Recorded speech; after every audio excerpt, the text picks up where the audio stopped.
Assalamualaikum warahmatullahi wabarakatuh. Pada pertemuan kali ini, saya akan membahas tentang teori audit dan filosofinya. Ini merupakan pertemuan pertama. Pertemuan pertama dari mata kuliah Seminar Pemeriksaan Akuntansi atau Seminar Audit. Oke, langsung saja kita mulai. Yang pertama, teori audit dan filosofinya. Pengertian audit. Di sini kita akan mulai dari definisi audit itu sendiri. Sebelum nanti teori audit, kita akan membahas secara luas, yaitu kenapa sih kita harus membahas teori audit, terus kemudian ada apa saja di dalam teori audit itu, terus bagaimana audit itu dalam pendekatan-pendekatan filosofinya. Mengapa kita perlu mengetahui filosofinya? Agar kita paham bagaimana audit itu bisa menjadi sebuah praktek dan teori. Itu ya. Oke, sekarang kita membahas tentang pengertian audit menurut A Statement of Basic Auditing Concept atau yang disingkat ASOBH. Di sana ASOBH mengatakan audit merupakan sebuah proses sistematis untuk mendapatkan dan mengevaluasi bukti kejadian ekonomi secara objektif mengenai kebijakan serta aktivitas ekonomi untuk menentukan tingkat kecocokan atau kesesuaian antara pernyataan dengan kriteria yang telah ditetapkan dan menyampaikan hasilnya kepada pihak yang berkepentingan. Oke, dari definisi di sini banyak makna yang akan saya kupas. Yang pertama, proses sistematis. Proses sistematis itu audit harus prosedural. Tentu, mulai dari perencanaan, pelaksanaan, pelaporan sampai tindak lanjut. Bahkan audit sendiri sudah mempunyai standar yang pernah kita bahas ya di semester 5 dan 6 tentunya. Audit itu di dalam perencanaan biasanya kita pasti membuat rencana kerja tahunan. Dari dalam rencana kerja tahunan kemudian dituangkan di dalam program-program audit. Di dalam program audit itu kalau kita ingat ada yang namanya objek auditnya apa, terus kemudian jangka waktu berapa lama, terus kemudian berapa fee-nya, fee audit, kemudian siapa-siapa aja tim yang akan mengaudit. Kita ingat ya di sini perencanaan. Jadi memang proses yang sistematis dari perencanaan harus sudah ditentukan oleh auditor dan tim. Kemudian di dalam pelaksanaan pun, pelaksanaan auditor tentu sudah diatur di dalam standar pekerjaan lapangan. Di sana salah satunya auditor harus disupervisi oleh atasan-atasannya. Terus kemudian di dalam pelaksanaan audit yang kita ingat juga di sana membahas tentang bagaimana teknik audit, terus kemudian apa aja yang diaudit, kemudian berapa lama jangka waktunya, terus kemudian bagaimana kita mencari bukti, bagaimana sikap seorang independensi seorang auditor pada saat mengaudit, etika profesinya, itu semua diatur juga di dalam standar umum audit. Kemudian pelaporan. Jadi sistematis di sini tidak hanya sebuah sistematis, tapi juga harus memperhatikan etika, memperhatikan standar-standar umum yang berlaku. Pelaporan auditor juga harus sesuai dengan standar pelaporan. Nah, coba kalian ingat lagi standar pelaporan yang pernah kita bahas di semester 5 atau 6. Nah, itu juga merupakan daripada rangkaian kegiatan sistematis proses audit. Tahap yang terakhir adalah tindak lanjut. Mengapa tindak lanjut penting? Itu karena supaya auditor mengetahui apakah hasil auditnya telah dilaksanakan atau belum. Apakah hasil auditnya sesuai dengan tujuan atau tidak. Jadi tujuan tindak lanjut adalah untuk mengevaluasi apakah hasil pekerjaan kemarin telah sesuai atau belum. Kemudian dari definisi tersebut dapat dijelaskan juga untuk mendapatkan dan mengevaluasi bukti kejadian ekonomi. Bukti kejadian ekonomi ini harus cukup kompeten dan relevan. Cukup artinya bukti audit itu harus bisa mewakili apa yang diaudit atau bahasanya objek auditnya. Jadi misalkan kita audit tentang kas, bukti-buktinya seperti rekening koran, bukti-buktinya seperti voucher, seperti itu harus cukup mewakili kebutuhan informasi yang dibutuhkan oleh auditor. Si klien juga berhak atau memiliki kewajiban untuk memenuhi data yang dibutuhkan oleh auditor, ada antara hak dan kewajiban yang harus dipenuhi di antara klien dengan auditor. Kemudian kompeten. Di dalam pengumpulan bukti kejadian ekonomi, klien tidak boleh menutup-nutupi atau menunda-nunda atau menghambat auditor dalam memperoleh bukti. Karena itu merupakan satu pelanggaran ya, pelanggaran atas hak dan kewajiban. Kemudian kompeten. Kompeten artinya dapat dipertanggungjawabkan. Di sini artinya dapat dipertanggungjawabkan apakah bukti tersebut sudah ditandatangani oleh otoritas yang berwenang. Kemudian dicek juga apakah bukti tersebut sudah dibubuhi cap. Kemudian apakah stempel atau cap tersebut itu valid gitu. Jadi artinya kompeten itu salah satunya itu gitu. Terus kemudian relevan. Bukti itu harus relevan, artinya berhubungan dengan transaksi kejadian ekonomi yang memang sedang diaudit gitu. Terus kemudian dari definisi kita kembali lagi, secara objektif mengenai kebijakan serta aktivitas ekonomi. Aktivitas ekonomi di sini adalah untuk menegaskan bahwa yang diaudit itu adalah kesatuan, baik berupa perusahaan, divisi atau yang lain. Jadi klien itu yang dimaksud ini adalah aktivitas ekonominya, kegiatan ekonominya ya, bisa bisa perusahaan, bisa divisi gitu, atau yang lain artinya bisa sejenis kas gitu, atau transaksi-transaksi yang memang dibutuhkan sebagai objek audit. Kemudian dari definisi selanjutnya itu dijelaskan untuk menentukan tingkat kecocokan atau kesesuaian. Kecocokan atau kesesuaian antara pernyataan dengan kriteria yang telah ditetapkan. Jadi bahasa kitanya kriteria audit itu adalah membandingkan antara kriteria dengan kondisi. Kriteria di dalam standar audit itu adalah kriteria di dalam audit itu adalah SPKN untuk audit sektor publik dan SPAP untuk audit sektor privat. Itu untuk pelaksanaan audit sendiri. Untuk kita review kembali ya, SPKN itu singkatan dari Standar Pemeriksaan Keuangan Negara. Auditornya hanya BPK satu-satunya. Nah, kemudian SPAP itu untuk sektor privat. Kepanjangannya dari Standar Profesional Akuntan Publik ya. Di sana juga ada SASA, Standar Audit yang mengatur. Kemudian kita cocokkan dengan di lapangannya, dengan kondisinya, apakah pelaksanaan audit tersebut sudah pelaksanaan perusahaan klien tersebut sudah sesuai dengan standar audit itu. Maksudnya apakah apakah tindakan audit yang dilakukan oleh si auditor sudah sesuai dengan SPKN dengan SPAP. Terus kemudian kriteria, kalau kita ingin mengaudit audit keuangan misalnya financial audit, kriterianya itu adalah standar akuntansi. Yang kita tahu kalau kita ingat lagi di semester bawah itu kita pernah membahas tentang standar audit itu ada 5 ya. Yang pertama ada PSAK untuk standar audit konvensional, kemudian ada standar akuntansi syariah, kemudian jika yang kita audit itu adalah akuntansi keuangan syariah atau lembaga syariah. Kemudian ada standar audit SAK-ETAP untuk entitas yang menggunakan tanpa akuntabilitas publik seperti BPR. Kemudian ada standar SAKMKM yang memang baru meluncur tahun 2018. Itu beberapa standar audit yang biasa menjadi kriteria ya, yang biasa menjadi kriteria dalam pelaksanaan audit. Nah, kemudian standar audit keuangan, standar akuntansi itu kita cocokkan dengan kondisi di lapangan. Apakah laporan keuangan yang disajikan oleh klien itu sudah sesuai dengan kriteria yang tadi disebutkan? Apakah wajar atau tidak wajar? Seperti yang kita ingat ya di semester bawah itu, wajar atau tidak wajar itu hasil opini audit ada 5 ya, ada unqualified opinion, qualified opinion, kemudian ada disclosure, ada adverse opinion gitu, dan satu lagi dengan tambahan opini gitu ya, dengan tambahan paragraf penjelas. Oke, itu dari definisi. Kemudian jenis-jenis audit. Ini saya ingatkan kembali di dalam teori audit, di dalam mata kuliah seminar audit ini. Menurut Sukrisno Agus, jenis-jenis audit itu ada 3. Yang pertama, auditing yang umum berdasarkan auditing yang umum dilaksanakan. Kemudian ditinjau dari luasnya pemeriksaan.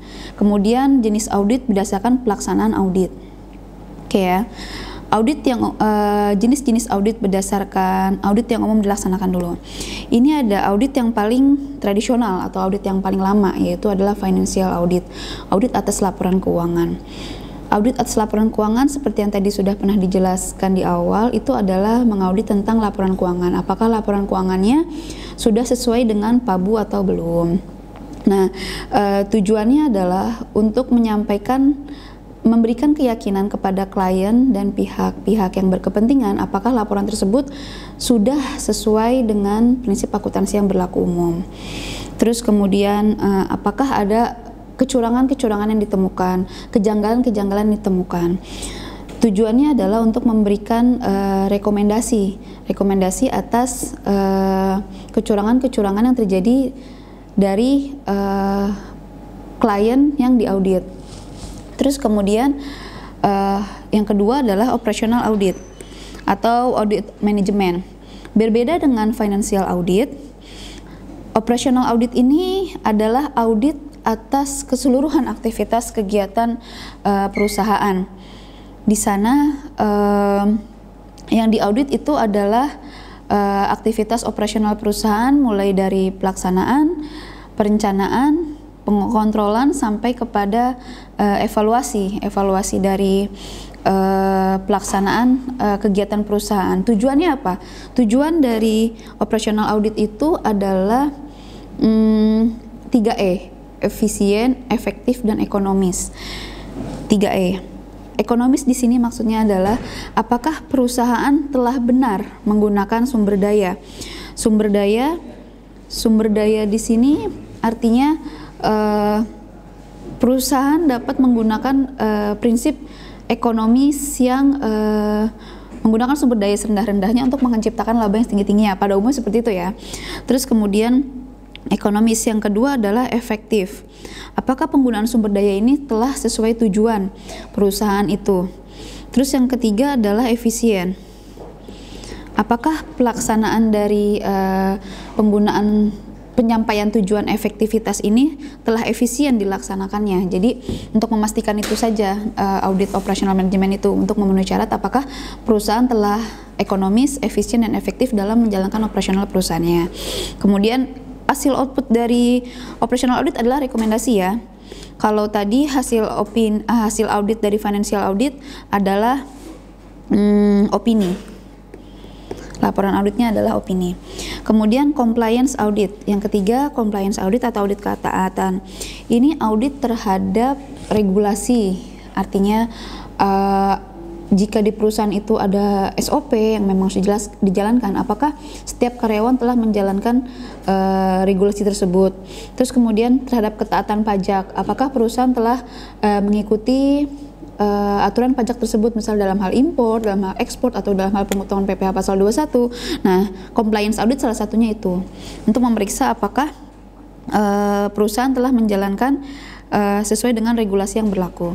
Kemudian yang terakhir adalah komputer audit. Ini baru tahun 2012 ya, komputer audit ini dimasukkan ke dalam audit umum yang dilaksanakan masuk dalam jenis audit, yaitu adalah untuk meyakinkan apakah data-data di perusahaan itu aman. Artinya dapat dipertanggungjawabkan, kemudian secara rahasia juga dapat aman. Oke. Terus kemudian jenis audit yang kedua itu berdasarkan pelaksanaannya. Pelaksanaan audit ini terbagi menjadi 4, ada audit eksternal, ada auditor internal, ada auditor pajak, dan auditor pemerintah. Auditor eksternal yang kita tahu itu ada akuntan publik ya, ada akuntan publik, kemudian BPK juga termasuk auditor eksternal untuk sektor publik, kemudian hanya 2 itu ya, KAP dan BPK. Kemudian auditor internal itu sebenarnya lebih kepada orang dalam perusahaan. Di sini juga bicara independensi, bicara auditor internal yang kita tahu memang agak sedikit riskan karena memang independensi dari auditor internal itu sangat diragukan. Mengapa? Karena auditor internal berbeda dengan eksternal auditor. Auditor internal merupakan orang bagian dalam perusahaan di mana untuk mendapatkan haknya dia masih di bawah perusahaan itu sendiri. Memang tujuannya juga tidak jauh seperti audit manajemen, yaitu mencapai 3E. Apakah perusahaan sudah memenuhi 3E? Kemudian satu lagi, apakah perusahaan dapat melindungi dirinya dari fraud. Jadi untuk menjaga adanya kecurangan di dalam perusahaan. Kemudian auditor pajak. Auditor pajak ini untuk memeriksa apakah para wajib pajak itu telah melaksanakan sesuai aturan pajak yang berlaku. Misalnya terjadi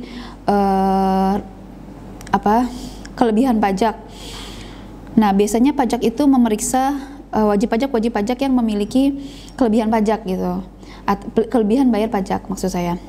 Kemudian auditor pemerintahan. Ya, ini auditor pemerintahan sama ya, BPK ya. Ini tujuannya untuk memeriksa sektor-sektor publik gitu, tidak hanya pemerintah daerah, pemerintah pusat, juga lembaga-lembaga seperti partai politik, itu juga termasuk di dalam tugas dari BPK. Kemudian jenis audit ditinjau dari luasnya pemeriksaan. Ini pemeriksaan umum, yaitu pemeriksaan yang memang berdasarkan standar audit tadi, kemudian dicocokkan dengan kriteria. Rata-rata itu terdiri dari financial audit, operational audit, dan compliance audit. Kemudian pemeriksaan khusus ini seperti audit investigasi. Jadi audit investigasi ini biasanya request dari klien, permintaan klien atas kejadian tertentu, misalnya seperti adanya aduan dari karyawan whistleblower gitu melaporkan bahwa terjadi keanehan atau kecurangan di bagian lain, kemudian klien bisa request terhadap auditor, namanya audit khusus atau audit investigasi. Oke, next. Terus kemudian teori audit. Menurut ya Moats dan Sharaf, The Philosophy of Audit. Nah, ini dia. Tidak seperti pada akuntansi, tidak banyak orang berbicara tentang teori audit. Pada umumnya, orang menganggap bahwa auditing hanya suatu rangkaian prosedur, metode, dan teknik audit, atau sekedar suatu cara dengan sedikit penjelasan, uraian, rekonsiliasi, dan argumentasi. Meskipun demikian, ada usaha yang telah dicoba untuk meyakinkan perlunya suatu teori pada auditing. Moats and Sharaf dalam bukunya The Philosophy of Audit merupakan tokoh pertama yang melakukan usaha tersebut. C.W. Skandal pada tahun 1978 telah mengembangkan pemikiran Moats dan Sharaf, mengemukakan elemen-elemen dasar teori adalah sebagai berikut. Yang pertama, postulat. Nah, ini kemudian yang kedua, prinsip, 3 struktur, 4 standar, 5 teori. Ini bisa dibaca ya.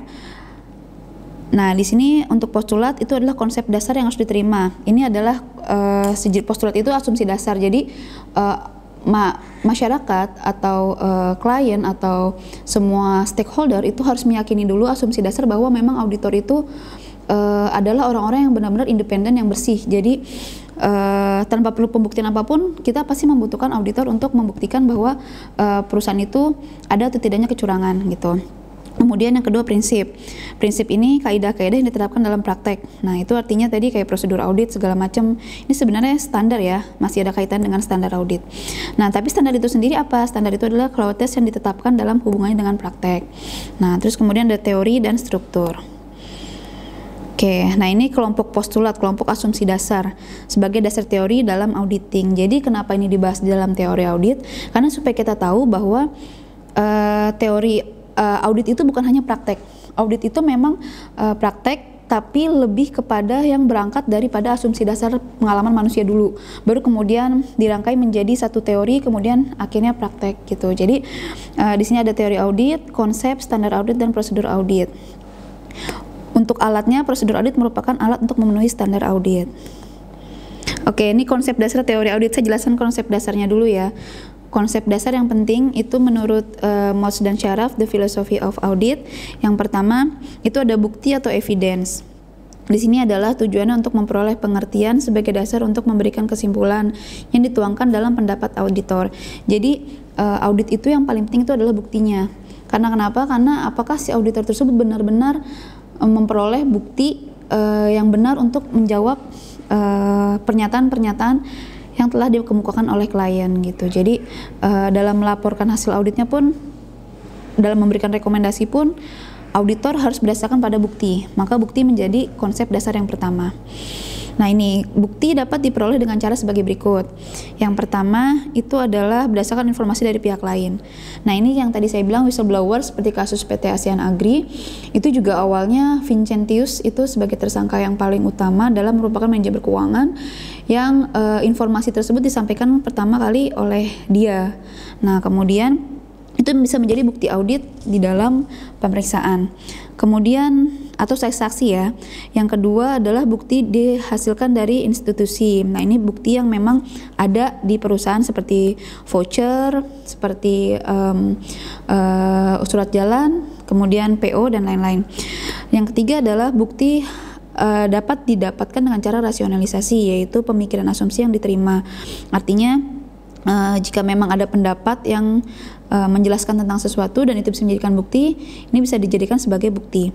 Kemudian pengalaman yang sering terjadi, artinya di sana ada habit atau kebiasaan atau budaya perusahaan yang memang itu bisa dijadikan alat untuk mempertimbangkan apakah laporan audit tersebut dan rekomendasi audit tersebut itu bisa menjadi alat bukti gitu. Terus kemudian yang kelima pragmatis, yaitu merupakan hasil praktek. Nah, jelas ya di sini sudah tidak perlu dijelaskan. Kemudian konsep dasar yang kedua adalah kehati-hatian. Ini prinsip data auditor. Auditor memang intinya auditor itu memang orang yang profesional, yang kompetitif dan juga berpengalaman. Tapi juga auditor perlu memiliki tingkat kehati-hatian dalam memberikan jawaban. Kemudian konsep dasar yang ketiga adalah penyajian. Dalam penyajian ini, auditor itu dalam mengungkapkan harus jelas, harus penuh dengan pertimbangan, dan terbebas dari kepentingan internal maupun kepentingan pribadinya diri sendiri, artinya kepentingan perusahaan maupun kepentingan individu itu sendiri, terbebas dan terlepas dari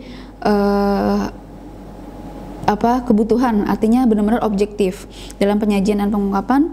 Pun dalam mempertimbangkan, auditor harus objektif. Kemudian independensi juga sama, yaitu merupakan bagian dari konsep dasar yang paling penting dalam teori audit. Ini juga sudah diatur dalam standar umum. Kemudian konsep dasar yang terakhir adalah etika perilaku.